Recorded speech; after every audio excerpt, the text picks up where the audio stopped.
আজ আমি আপনাদের সঙ্গে ধনিয়া চিকেন রেসিপিটা শেয়ার করছি।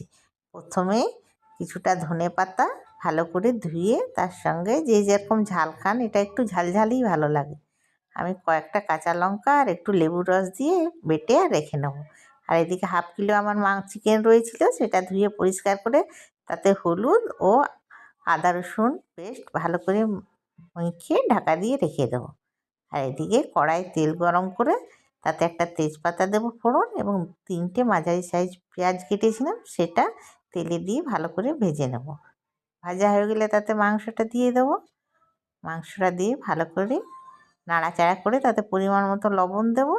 ও যে ধনে পাতাটা বেটে রেখেছিলাম সেটার অর্ধেকটা দিয়ে দেবো। তারপর ঢাকা দিয়ে দিয়ে মাংসটা কষতে হবে। একদম সিম করে কষবো যাতে মাংসটা সিদ্ধ হয়ে যায়।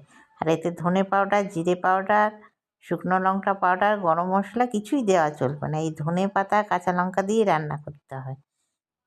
ভালো করে যখন কষানো হয়ে যাবে, অর্ধেক যে আরও ধনে পাতা বাটাটা রয়েছে সেটাও দিয়ে দেবেন। সেটাও 5-10 মিনিট নাড়াচাড়া করে গ্যাস বন্ধ করে ঢাকা দিয়ে রেখে দেবেন।